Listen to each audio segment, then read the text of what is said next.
Rewind, your week in review is sponsored by the Transportation Development Association of Wisconsin, sharing one goal, enhancing the quality of life in Wisconsin through the development and maintenance of a strong transportation network. The Transportation Development Association of Wisconsin. It's how we get there. Because I don't want to go backwards. I want to keep going forward. Together, that's exactly where we're going to go. God bless you.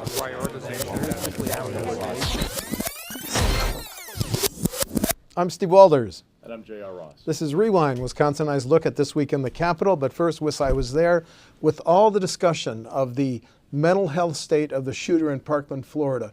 Listen to retiring Milwaukee Police Chief Ed Flynn talk about mental health issues on the streets of Milwaukee.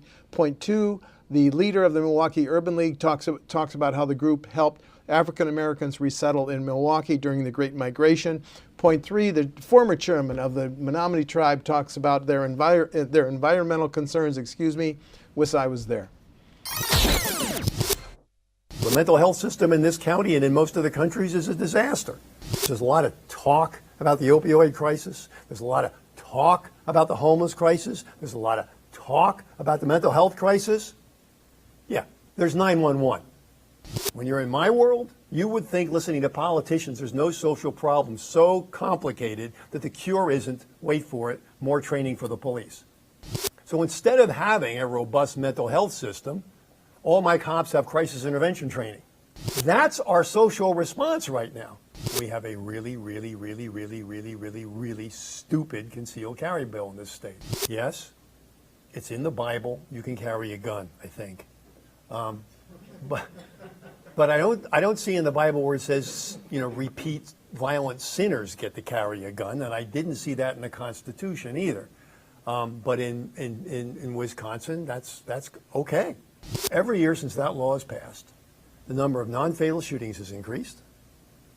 The percentage of homicides committed with a gun has increased. The number of firearms seized from criminals on our streets has increased. And the time to crime, meaning the time between when a gun was purchased and somebody used it in a crime, has decreased to be one of the shortest in the country. If we don't provide coverage for people, what the consequence is. People go to the emergency room in uncompensated care. And in Wisconsin, in 2013, before the ACA was passed, it was nearly $1.6 billion in uncompensated health care. In 2016, it dropped to just above $900 million. So that's an impact. And that money doesn't go away. That uncompensated care shows up in some of the expenses we're talking about here for health insurance because it gets passed on to other people. So the total funding that has gone out from grants from WEDC since its inception is about $2 billion. 18% of those dollars have gone to these rural counties. 18% of those dollars. Yet the cost per job in the rural counties is right around half of what it is in those larger counties. So you can get a lot more bang for your buck in these rural counties than you can in some of our more populated areas. So the Urban League itself was started in 1910, 1 year after the founding of the NAACP. It was founded as one of the resource organizations created to embrace the 5 to 8 million African American individuals and families who were leaving the South, going to the North for a better quality of life. The better quality of life did not eliminate racism. Racism was still there. But the ability to survive a little bit longer up north was a true reality. So as we moved into those cities, the Urban League was the place for individuals to learn about the jobs. Where were the jobs? But Gary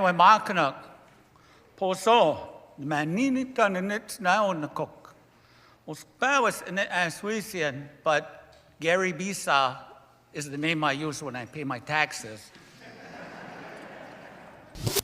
The Menominee have several environmental struggles. We'll start with that. One being the proposed Aquila open pit sulfide mine on the Menominee River, which is the interstate boundary between Upper Michigan and Wisconsin. Mm-hmm. So we are concerned about that, as well as the mining moratorium repeal And we also have some concerns with some of the proposed wolf hunting and some of the other wetlands reduction in state oversight. So those are some of the bigger environmental pieces. Tuesday's a primary only for one seat on the Supreme Court, a 10-year term.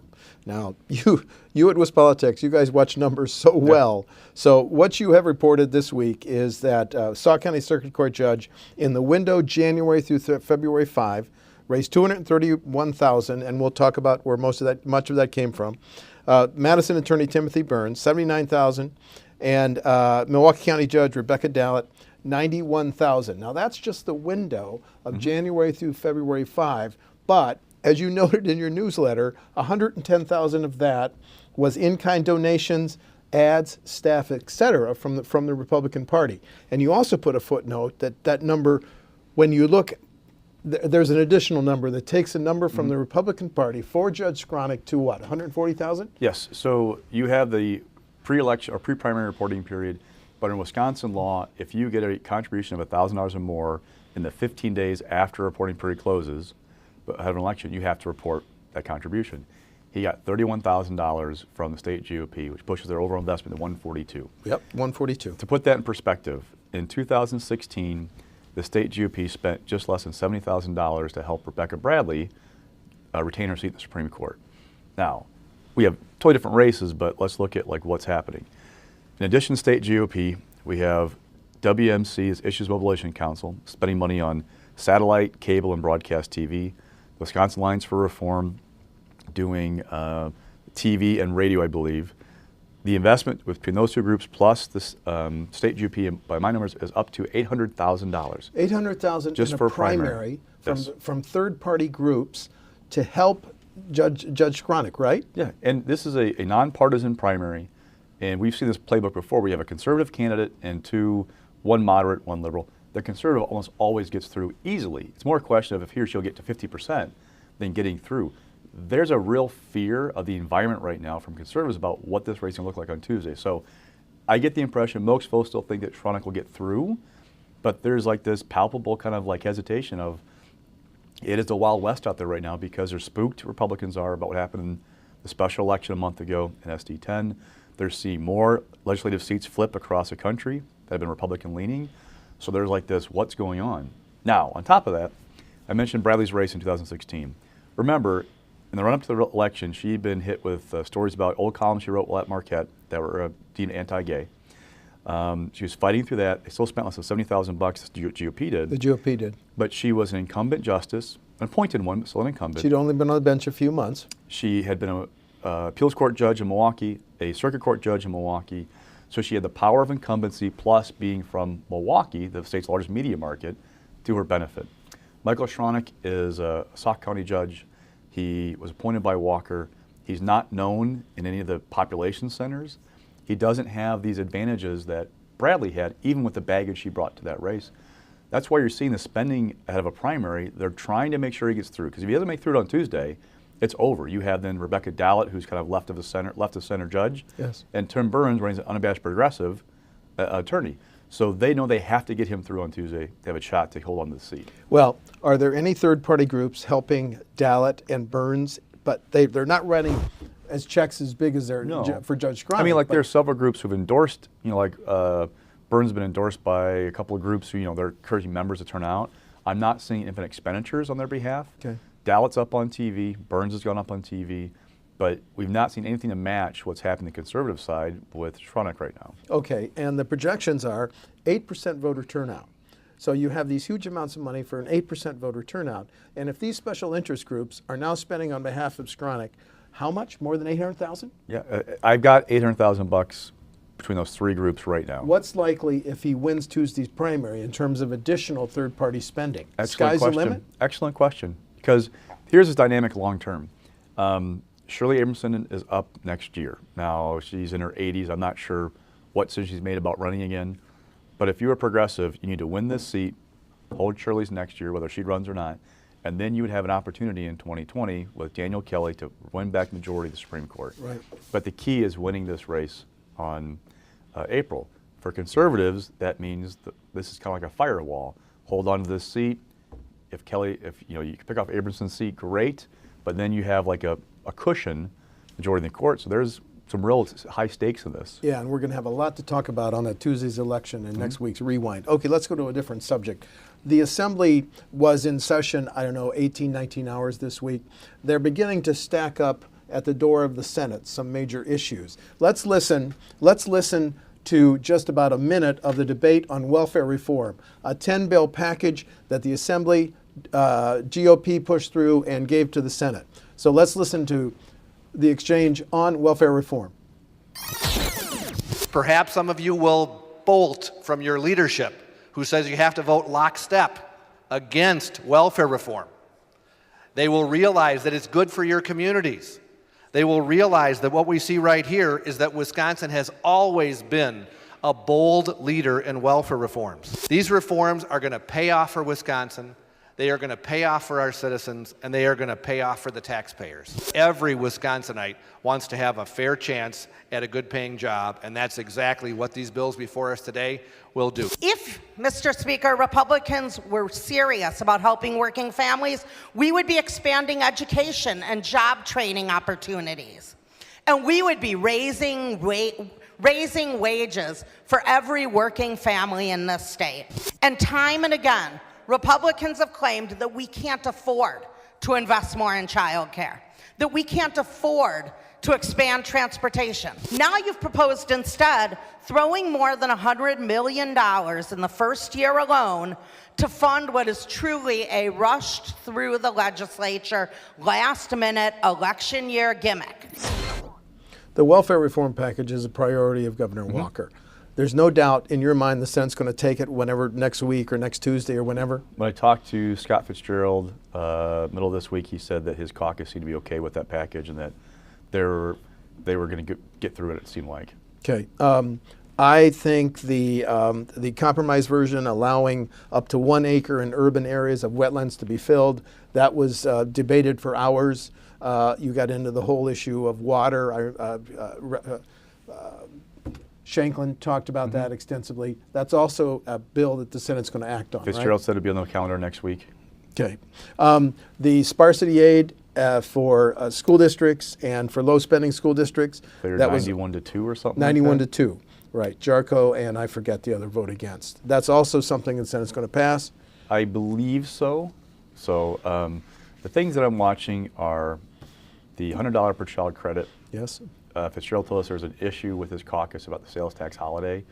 There are people who don't like it. There's a price tag, $50 million or so. There are people who think it's gimmicky. So there's some last minute trying to figure out what the path forward is on that.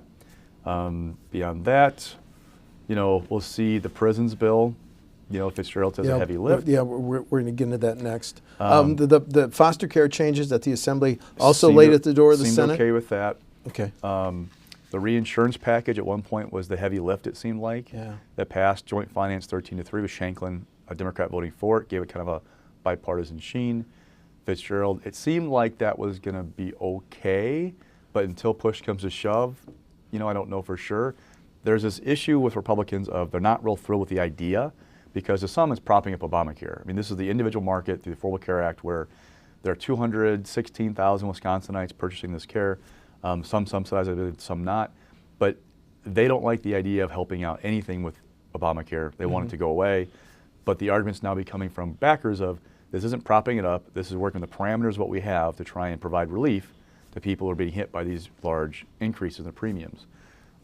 Fitzgerald seemed to think that was going to be okay. Dave Craig said, I guess, has some issues with it still, but he thought it was okay. But with that whole caucus, it's like, until you get like them in a room and say, all right, do we have 17 votes? Nothing is assured. Right. So that's the one thing I hesitate about making predictions with the Senate because we haven't had an ironclad, yes, we have 17 votes on A, B, and C right now. Okay, now let's turn to the package drafted by Assembly leaders, both D's and R's, with the help of Senate Democrats that would close the juvenile prisons by 2020.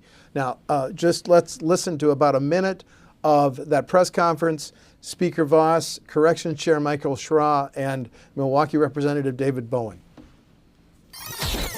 The basic idea is to say that we need to have a facility that continues to take care of the worst among juvenile offenders, but our goal has always been the same, to make sure that any juvenile who commits an offense, be it minor or major, has the chance to rehabilitate themselves, hopefully become a productive member of society, and do it in a way that also protects the public. Just a quick overview of the timeline.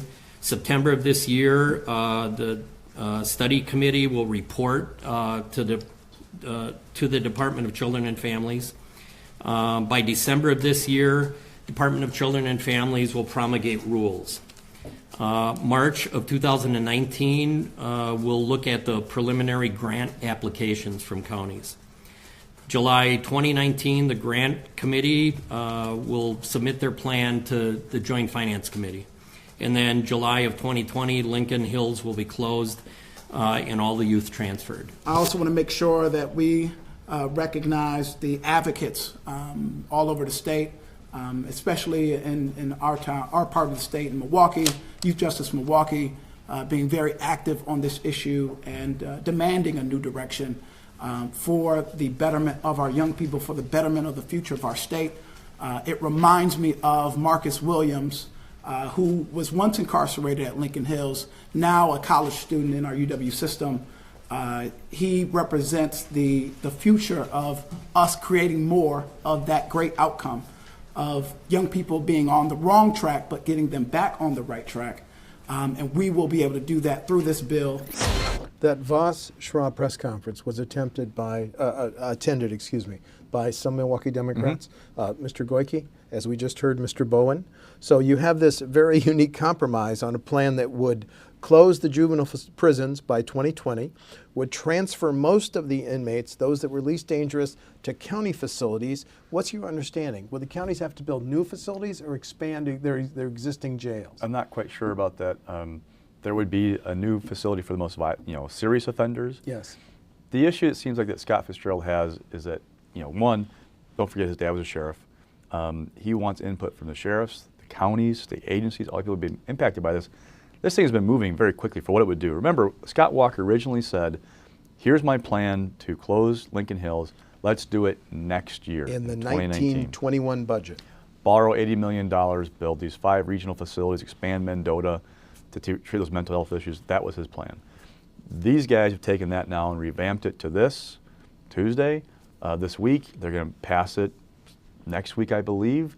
So it's moving very quickly. And Fitzgerald's calling it a heavy lift.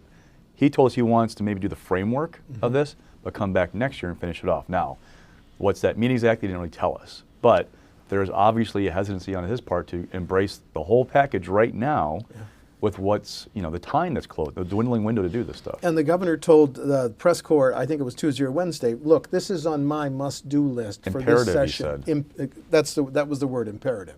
Okay. So do you think the Senate will go along with at least passing the skeleton and we'll put flesh on the bones later? Good question. I mean, the governor's strong point has not been arm twisting with the legislature in his time in office. For somebody who's been in the assembly for a long time, he's not somebody who's known as personally pressing people. Tommy Thompson was a different model. Bang on the desk and then put arm around, tell you what a friend you are. That's not Governor Walker. Wasn't Doyle either, to be honest. But I don't know if they can get this done the whole thing, because there's this other kind of dynamic you got to worry about or pay attention to. The Assembly has said they are going to finish up next week, period. Robin Voss said they'll come in Tuesday, finish the Tuesday count on Wednesday if they have to. Thursday, he said keep open Friday. He wants to be done as of Friday, next week. Now, if that happens, any Senate bill that has not cleared the Assembly by Friday, a week from today, will not happen. Right. All right? Yeah. And any Assembly bill that's cleared as that day has to pass in that form the Senate, otherwise it won't happen. Right. So we are on a game of chicken in some ways with some of these bills about who's going to do what. Right. And will Robin Voss really say, okay, we're done Friday, we're gone, we're not coming back no matter what? Right. The governor went to the White House to talk about the federal government's infrastructure package, which we'll talk about later. In the course of that, the President Trump said, everybody wanted Foxconn. Frankly, they weren't going to come to this country. I hate to say it, President's words, if I didn't get elected, they wouldn't be in this country. Governor Walker, you did a great job. JR, what strikes me is this lashes the governor to Trump on Foxconn.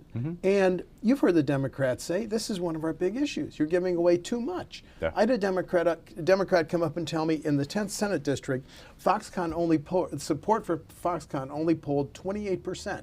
So this was just intriguing because it lashes Mr. Trump, Mr. Walker on the Foxconn deal. Don't forget with the 10th Senate, though, that Adam Jarko voted against the Foxconn deal. Yes. Still lost.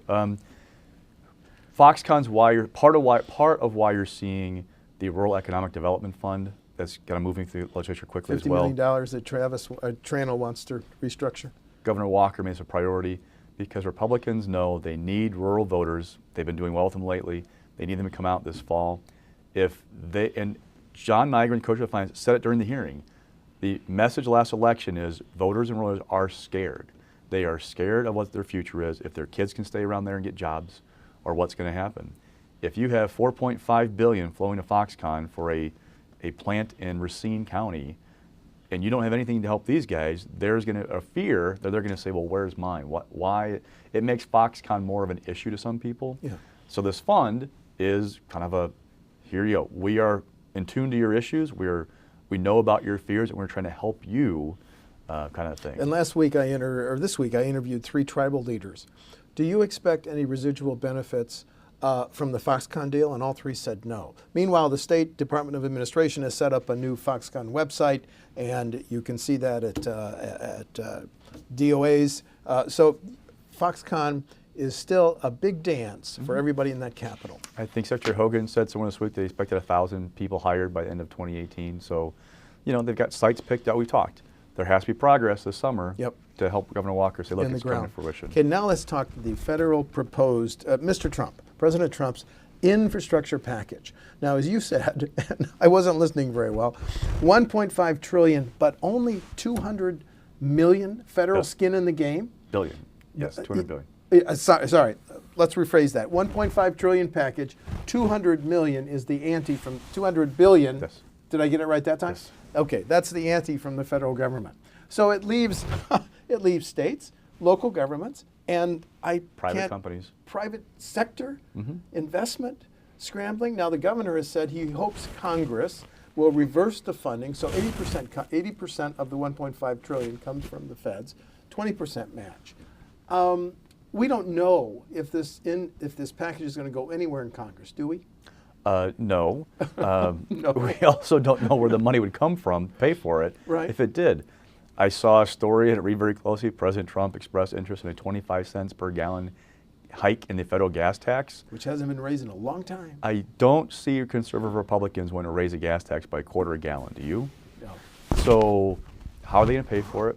Paul Ryan, don't forget, is a major player in all this, as Speaker of the House. Yes. So Governor Walker, a few weeks ago, when he talked about opening the door to gas tax hike in Wisconsin, mentioned that key players, knew about Wisconsin's needs. I'm sure Paul Ryan's one of those guys. I don't know if they can pass anything, period, in Congress right now. The place is so dysfunctional, right? I don't know if they can pass something like with this kind of a funding mix.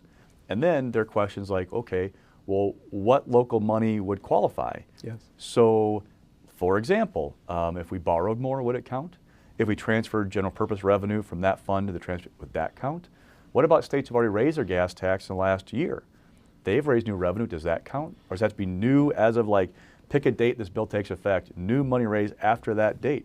And I'm going to make your head explode with one other scenario. The local wheel tax collections that local governments collect, that's taken a huge increase. I think it's up to $30 million a year. Could that be a match? Meanwhile, I went to a few Democratic candidate for governor's websites looking for positions on how we come up with a federal match. I haven't found them yet, but they're going to have to come up with those issues. Oh, several have said they would support a gas tax hike of 5 cents a gallon, 10 cents a gallon. What Fitzgerald said a week ago, that will not address the size of the projects we need to do. It's open road tolling. Open road tolling. I'm not holding my breath for any answer anytime soon. Yeah, I'm not either. Okay, there was some major personnel changes. Secretary of the Administration Neitzel is now moving on, and you reported today he wrote his employees, I don't know what I'm going to do next, but he was a former vice president of Madison Gas and Electric when he joined DOA. He's 57, did 3 years as secretary, almost 3 years exactly. Yeah. A true public service kind of period. I mean, Scott, let's say he took a pay cut to take this job as DOA Secretary. So he can go back to the private sector, make good coin, I'm sure, last years of his career before he retires. Now we have Ellen Novak coming to replace him. The PSC chairman, she'll become DOA Secretary, former chief counsel to former Speaker John Gard. Chief of staff to then County Executive Don Varakis of Waukesha County. Right. PSC commissioner since 2011. Will be the second woman to lead DOA since in its almost 60-year history. The first since 1987. Doris Hanson wrapped up her term then. She served under Tony Earl, Democratic Governor Tony Earl in the 80s. Right. And Mr. Lon Roberts, who's a fairly new addition to the PSC, is the new chairman. He is a former law partner of Reuter Ware, I think, in Wausau, before he joined the PSC. Note about Novak, somebody told me this week that DOA secretaries, you need to be able to know how to run an agency, which you did at PSC. You have to know what the business community needs in Wisconsin. That's part of your job. She got that from, PSC deals with that, energy needs. Yeah. And politics. She's from the legislature, she spent time working for Gard, so she checked several boxes that are helpful to this. And as both you and I know, even though the budget is only 5 months old, 6 months old, they're already starting to think about the next one. Mm-hmm. So this summer, while Governor Walker is campaigning for re-election, his administration, including Ellen Novak, will be thinking about what's the next budget going to look like to build the framework, because agency requests are due in September, right? Yes. Yep, it is. Okay, let's go quickly about some space needs. The governor announced they're going to sell the Milwaukee office building in downtown Milwaukee, and he has put together, his administration wants to see offers in a broad part of Milwaukee, and we're showing that on the graphic right now. And then we're going to buy the Tommy G. Thompson Center building here in downtown Madison for $29 million. Any surprises there? No, Tommy Thompson Center, by doing it, they would save a bunch of money, because the 20 years to pay off the bonds would give you 20 more years of that building with basically no mortgage payment. Yeah. Just operation costs. Yeah. Okay. Let's go to your stock picks. Rising. So Michael Brennan, the Milwaukee attorney cleared judiciary this week in the U.S. Senate for his appointment to the 7th Circuit Court of Appeals. We kind of knew this was where they were going. I mean, the writing was on the wall for a while. There's a tradition in the U.S. Senate called the blue slip. What that allows is that any senator can withhold their blue slip on a judicial nominee from their home state and say this person's not going to get appointed or get a hearing. Put a hold on it. Yes. Stop it. Charles Grassley, senator from Iowa, chair of judiciary, has basically said, I'm not going to pay attention to that tradition anymore. It's a century old when it comes to circuit court nominees, appeals courts essentially. 11-10, party line vote. Progressives complain that Brennan danced around the question of whether he believes there's racial bias in the judicial system. Conservatives really like him, think he is going to be an intellectual in the court. The question now becomes, when he goes to a full confirmation vote in the Senate, will you pick up any red state Democrats for that final vote? Otherwise, he looks like he's a sure bet to make the appeals court. Baldwin, don't bet on her supporting him. She did not return her blue slip for Brennan and complained loudly to Grassley that they were doing this despite that. Oh, and by the way, we have a federal nominating commission in Wisconsin, been in operation since 1979. That nominates candidates for the senators to recommend the White House. Yep. The White House bypassed that process to pick Brennan. So, yep. Good vote. Bet Ball's going to be a no on that vote. Okay. And mixed, you have this. Well, you tell it. This delicious thing with Mr. Nicholson's parents. Go ahead. All over the place. So we find out that Kevin Nicholson is only estranged from the Democratic Party, right? But he and his parents don't talk. It's an odd and also sad, by the way, twist to this story. Found out that Nicholson's parents gave the max primary donation to Tammy Baldwin in December. $2,700? Months after their son announced his intention to run for U.S. Senate. Yep. We have Tonette Walker, who is now backing Leah Vukmir, Senator Vukmir, which, not a surprise. I mean, Alex Walker's working for Vukmir. They're both Wauwatosa folks. There are a lot of connections. Vukmir has this connection to the grassroots. And then we have Eric Hovde out there in the ether. Will he or won't he? Now, you want to bet? Not right now. Okay. I think the feeling is he will get in. But what's interesting is, if Hovde gets in, who does he hurt the most? So on the one hand, you have Nicholson trying to claim the outsider mantle, right? Well, Hovde is not from government. He's an outsider as well. Could he pull that mantle away? For Vukmir, they both struggle to raise money. I mean, they've $800,000 in the last quarter for Nicholson, $400,000 for Vukmir. Hovde can write his own check, right? So if you're Nicholson, you've got Dick Uihlein, who has spent already several $1 million to groups that have done ads on your behalf. 7 figures. We haven't seen anything for Vukmir that way. Would it then hurt Vukmir because you have a new financial pressure in that race? Then for Hovde, the question is, well, can you buy your way in? Because my impression is that Eric Hovde, people, voters remember him from the 2012 primary a little bit, but he hasn't been going to like Lincoln Day dinners.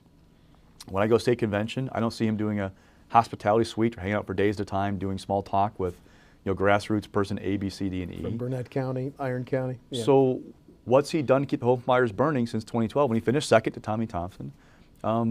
There is a perception of wealthy candidates sometimes. They think they can buy their way out of a problem or an issue. So would Hovde have to buy his way through? And you've got him out in the ether, is that your term? And Hovde, it looks like he's trying to figure out, is it worth spending the money? If it's a wave year, if he thinks the wave year is coming, he may not run because he might say, you can't beat Timmy Bald in a wave year, so why bother? So also for watching that Senate race right now. Out in the ether. Falling. So the alcohol czar, this thing. The liquor czar? The bubbled Senator up. Fitzgerald's liquor czar? Bubbled up and fizzled in the course of like several days. So what's interesting is this summer, if you recall, there was also talk about doing this new enforcement office, but it was paired with changes to the 3-tiered system.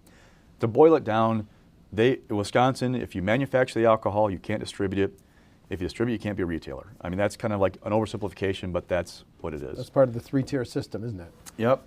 That fizzled out this summer because people were unhappy. All of a sudden, Scott Fitzgerald has the new enforcement office in a bill paired with a carve-out to that 3-tiered system for Kohler Company. Which is? Owns the American Club over in the Sheboygan area, a couple of golf courses. Unique brandy? Chocolate brandy. They distill chocolate brandy through a contract. They want to distill it on site. Well, on site, they have 2 bars, at least, something like that. A bar at the golf course, at least a bar at the club. Well, you would be a distiller, a manufacturer, and You'd be violating the 3-tier system. So this bill comes up. There's a hearing on it Thursday. There was going to be a committee vote this morning. It was canceled right ahead. And Speaker Voss says, well, don't think he has support in his caucus. Dan Fine, the chair of that committee that was going to vote on it, said maybe we should do a commission and look at alcohol laws in general. The problem with 3-tiered system is, or you make changes to it, is that whenever you create an exemption for somebody else gets angry. Yeah. And we have all these blurred lines right now. So if you're a brewery, you can have a tasting room. Okay, well you are a manufacturer and then you're a retailer. Wineries want to have tasting rooms, right? They want to have longer hours. So all these little carve-outs that you do, it makes somebody unhappy. And the Tavern League is still very powerful in Wisconsin. And they're going, wait, you're giving these guys these exemptions that we don't have. That's not fair. So you get Miller Coors saying, don't do this. If you want to change the enforcement, do this instead. It is a difficult lift anytime you mess with this system. And there are people who want to blow it up, do away with the entire thing and say, just go at it. Yes, and they've been at it for a long time. But bottom line, liquor czar is dead. And a lot of lobbyists are going to make a lot of money if they go and try and do this again next session. I'm Steve Walders. And I'm J.R. Ross. Next week, the Supreme Court race and what the Senate passes and doesn't pass. That's Rewind for February the 16th. Rewind, your week in review, is sponsored by the Transportation Development Association of Wisconsin. Sharing one goal, enhancing the quality of life in Wisconsin through the development and maintenance of a strong transportation network. The Transportation Development Association of Wisconsin. It's how we get there.